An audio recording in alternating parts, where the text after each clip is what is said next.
nous étions très proches et elle était vraiment très contrariée par ce qui se passait autour d'elle, notamment la présence constante des photographes.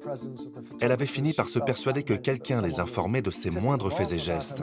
Elle croyait que ses téléphones avaient été mis sur écoute. Elle pensait même que sa voiture était équipée d'un mouchard. Elle m'a demandé de débrancher des appareils électriques pour examiner les prises de courant. J'ai dû démonter le téléphone pour voir s'il n'y avait pas quelque chose de caché à l'intérieur. Un jour, elle m'a même demandé de ramper sous sa voiture pour vérifier s'il n'y avait pas de fuite ou des câbles sectionnés. Ça pouvait aller aussi loin que ça. Un samedi, elle m'a demandé de venir chez elle.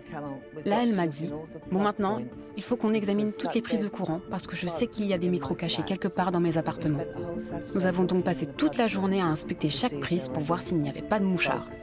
Nous n'avons jamais rien trouvé. Ces intrusions quotidiennes dans sa vie privée, Diana ne les supporte plus. Un ras-le-bol et une paranoïa grandissant qu'un journaliste sans scrupules va bientôt tenter d'exploiter pour en tirer profit grâce à une interview exclusive de la princesse. Un scoop planétaire qui va tout changer.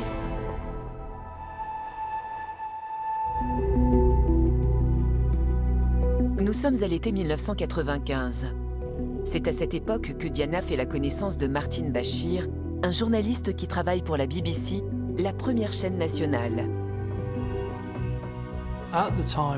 Lorsque Martin Bashir est entré dans sa vie, elle était terrifiée à l'idée que les services secrets allaient se débarrasser d'elle. Et elle en a justement été convaincue par Martin Bashir lui-même. Elle rencontrait Bashir dans des parkings souterrains et toutes sortes d'endroits sinistres. Il lui a montré tout un tas de documents, comme par exemple des relevés bancaires censés provenir des membres de la famille royale, le but étant de la convaincre que son entourage payait des gens pour lui nuire. Elle a commencé à me dire des choses dont je ne l'avais jamais entendu parler avant. Elle affirmait que des personnes proches d'elle étaient des traîtres, qu'ils l'espionnaient et qu'ils divulguaient des informations à son sujet. Je lui demandais toujours « Mais de qui s'agit-il ? Et pour le compte de qui t'espionnerait-il » Invariablement, elle me répondait « Au camp adverse », autrement dit Charles et sa famille. Bashir lui bourrait le crâne avec toutes ces histoires, comme quoi elle ne pouvait faire confiance à personne. Et il la manipulait pour une simple et bonne raison. Il voulait qu'elle ne lui fasse confiance qu'à lui. Pour Martin Bashir, cette stratégie habile et perverse a un but bien précis. Obtenir un énorme scoop, une interview exclusive de la princesse, du jamais vu. Il ne fait aucun doute que Martin Bashir a alimenté sa paranoïa et qu'il a fait tout ça au mépris de toute déontologie dans le but d'obtenir cette interview exclusive. Même si, comme tout le monde, je désapprouve totalement les méthodes employées par Bashir pour piéger Diana, je dois quand même reconnaître qu'au bout du compte, Diana voulait donner cette interview. Car si Diana accepte, ce n'est pas simplement pour se protéger d'une éventuelle menace des services secrets britanniques. Elle veut s'exprimer. Et ce qu'elle a à dire est tellement explosif qu'elle va prendre 1001 précautions pour que le tournage de cette interview se fasse dans le plus grand secret. Tout s'est fait dans le plus grand secret. Elle s'est entendue avec la BBC pour tourner cette émission et l'enregistrer au palais de Kensington. Ils se sont arrangés pour qu'il n'y ait aucune fuite. Elle n'en a parlé ni à son majordome, ni à ses amis, ni même à sa famille. Personne n'était au courant. Jusqu'à la fin, la princesse Diana ne dira rien à personne, pas même à son majordome Paul Burrell. J'ignorais totalement qu'ils allaient tourner au mois de novembre. Un dimanche, elle m'a dit, complètement à l'improviste, « Cela fait longtemps que vous n'avez pas vu votre famille. Pourquoi ne rentreriez-vous pas chez vous pour profiter un peu de vos enfants ?» Je lui ai alors répondu, « Mais qui va vous servir vos repas ? Oh, ne vous inquiétez pas pour moi, vous n'avez qu'à laisser quelque chose de froid dans le frigo. » À ce moment-là, je me suis dit, tout cela est très étrange. J'ignorais totalement que l'équipe de tournage était en train d'attendre dehors que je parte pour pouvoir s'installer et tourner cette interview. Elle m'a prévenu qu'elle avait enregistré cette interview seulement une semaine avant la diffusion de l'émission. Et je me souviens lui avoir dit « J'espère que tu sais ce que tu fais. Tu as placé toute ta confiance et ton sort entre les mains de ces gens, mais au fond, que sais-tu vraiment à leur sujet ?» Elle m'a alors rassuré et affirmé que tout irait bien. Un peu naïve, Diana ne mesure pas encore les conséquences de ses actes.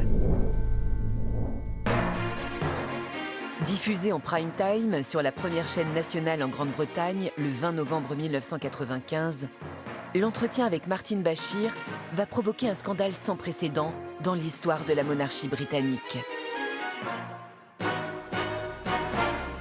Il y a eu l'agression papier, ça va être l'agression télévisuelle.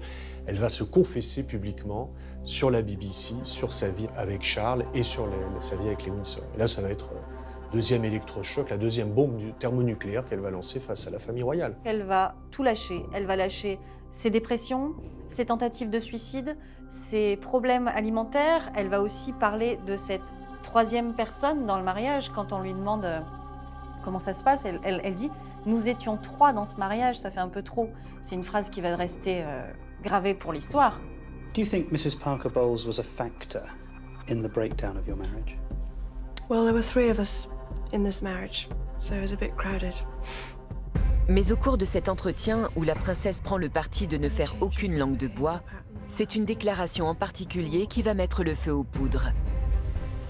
Do you think the Prince of Wales will ever be king?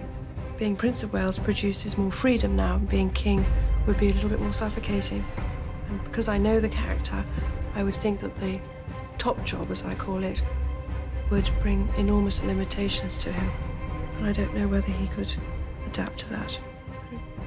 Lors de l'interview, on change de registre.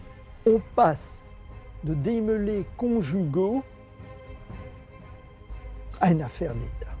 En disant, je ne suis pas certain que mon ex-mari puisse être roi. Dans d'autres temps, c'était la tour de Londres et l'exécution, la décapitation. C'était Anne Boleyn. Et donc là, elle passe un cap. Cette interview est un séisme. Le prince Charles la prend en pleine figure. En fait, Diana, au fil de l'interview, met en cause l'aptitude de Charles à régner. Elle met en cause son aptitude à être un jour roi d'Angleterre. Et ça, c'est quelque chose d'inconcevable pour la famille royale. Qu'on déballe en public son linge sale, que la monarchie tourne au vaudeville, c'est une chose. Mais qu'on mette en doute la capacité du futur roi d'Angleterre à exercer ses prérogatives, c'est l'essence même de la monarchie qui est remise en cause. C'est l'essence même du choix monarchique qui vacille sous les coups de butoir de Diana. Une stratégie qui d'emblée peut paraître maladroite, mais qui en réalité aurait été mûrement réfléchie par la princesse. Diana a eu la séparation de corps, mais maintenant elle veut le divorce. Elle veut vraiment avoir sa liberté, elle veut vraiment plus rien avoir à vivre avec les Windsor. Et alors en plus, elle fait ça très bien, elle se maquille avec ses yeux de panda tout noirs, là, toute triste. Donc c'est tout à fait évidemment étudié.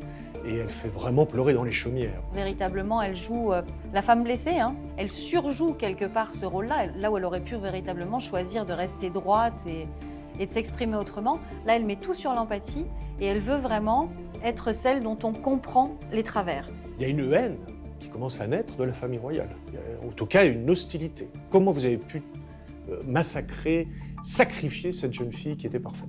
C'est ça l'idée générale qui commence à courir. Après la diffusion de cette interview,